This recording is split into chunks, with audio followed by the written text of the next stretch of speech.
Alors bonjour, un diaporama pour montrer les bases de la géologie en première spé en 2020. Donc il est découpé en trois parties, peut-être je vais découper encore la vidéo, donc il y aura peut-être trois vidéos. Une première sur la composition de la Terre, de manière très simpliste. Ensuite la structure de la Terre, comment on la connaît et laquelle elle est. Et enfin plus complexe, la dynamique de la lithosphère, des plaques tectoniques.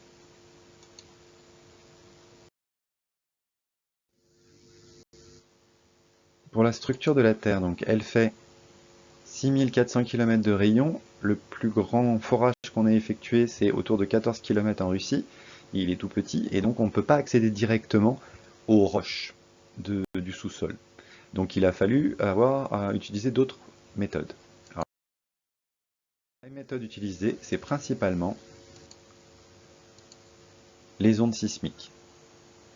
Donc quand vous avez un séisme, au niveau du foyer, c'est-à-dire là où il y a une rupture des roches, vous avez des ondes qui partent dans toutes les directions. Donc une sorte de bulles d'ondes qui partent et qui vont se déplacer. Et il y a trois principaux types d'ondes. On va s'intéresser qu'aux deux premières. Donc les ondes P, pour les ondes premières, c'est des ondes de compression. Là, vous voyez un petit élastique, un petit ressort. Donc c'est les ondes qui se déplacent comme si vous lâchez un ressort. Les ondes S qui vont osciller, qui vont être un petit peu moins rapides. Et les ondes de torsion qu'on ne va pas étudier aujourd'hui. Donc on va s'intéresser principalement aux ondes P et aux ondes S parce que ces ondes ont des propriétés. Alors quelles sont les propriétés? Eh bien, leur vitesse varie en fonction de l'état du milieu. C'est-à-dire l'état, c'est que si le matériau est rigide, ductile, c'est-à-dire mou, et liquide, eh ben, elles ne vont pas aller à la même vitesse. Pour les ondes P, elles vont très vite dans les milieux rigides, elles vont lentement dans les milieux mous, ductiles, et elles vont très lentement dans les milieux liquides. Pour les ondes S, c'est à peu près la même chose, sauf que dans les milieux liquides, elles ne peuvent pas se propager. Donc si vous avez des ondes S qui n'apparaissent pas, par exemple, ça veut dire que le milieu à l'intérieur, il est liquide. Si vous avez des ondes qui ralentissent tout d'un coup, c'est peut-être que le matériau devient plus mou. Donc après, ça va être une question d'analyse précise des vitesses. Parce qu'elle change aussi selon la nature du matériau. Suivant la roche que l'onde va traverser, elle ne va pas aller à la même vitesse. Alors si vous êtes dans du granit par exemple, la vitesse des ondes P elle est de 5,5 km par seconde. Dans le basalte elle est de 6,5 et dans le gabbro elle est de 7. Donc vous testez au laboratoire les différentes roches et après vous regardez vos résultats sur le terrain quand vous avez mesuré à l'intérieur de la Terre et vous avez une idée de la roche et de son état euh, dans le sous-sol. Et enfin, vous pouvez utiliser la propriété des ondes qui vont changer de direction quand il y a un changement de milieu. Donc là c'est comme des ondes lumineuses. Quand vous avez une onde qui va changer de milieu, elle va être en partie réfléchie et en partie réfractée.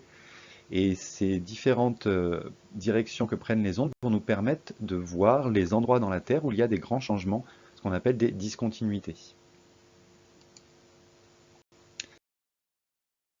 Alors, ce qui donne, voilà pour les ondes quand on analyse la vitesse à différentes profondeurs. Donc là, vous avez une courbe en haut, c'est la surface, en bas, c'est le centre de la Terre. Et vous avez la vitesse donc de gauche à droite pour les ondes P et pour les ondes S.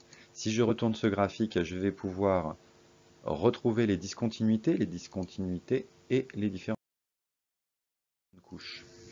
Donc voilà, on voit qu'il y a un vrai changement très important de vitesse euh, vers 7 ou 30 km suivant si on est sur les continents ou sous les océans, puis ensuite vers 100 km, etc. Donc je vais assez vite, vous reverrez ça dans vos cours, ce qui permet de définir les différentes couches de la Terre. Je vous ai remis le schéma des zones d'ombre donc, qui ont permis de définir la présence d'un noyau interne, et ça également, il faudra détailler dans votre cours.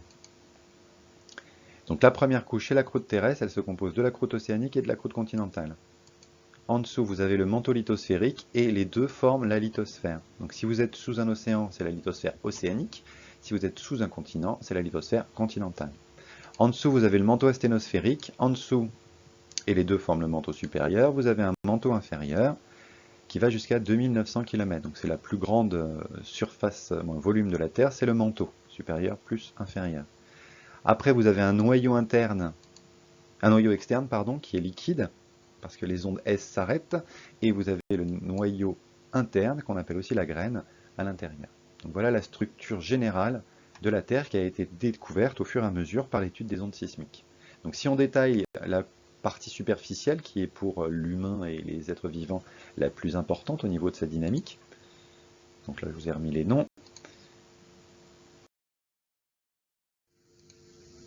Donc voilà, j'ai zoomé sur les 200 premiers kilomètres de profondeur. La vitesse des ondes est sous un milieu océanique et sous un milieu continental.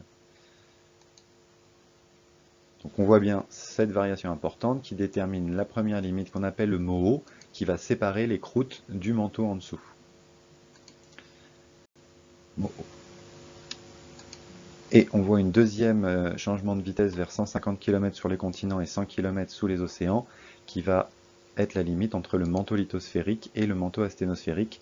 C'est ce qu'on va appeler la LVZ. Cet ralentissement des vitesses des ondes indique un milieu plus mou au niveau de cette discontinuité.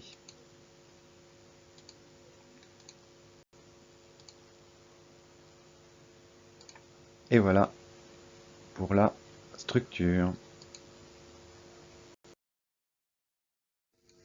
Un autre schéma qui remet les densités des roches, les structures, donc un schéma un peu plus complet. On pourrait même rajouter le nom des roches principales, granit, basalte. Ça, vous le voyez, vous avez aussi ça dans votre cours.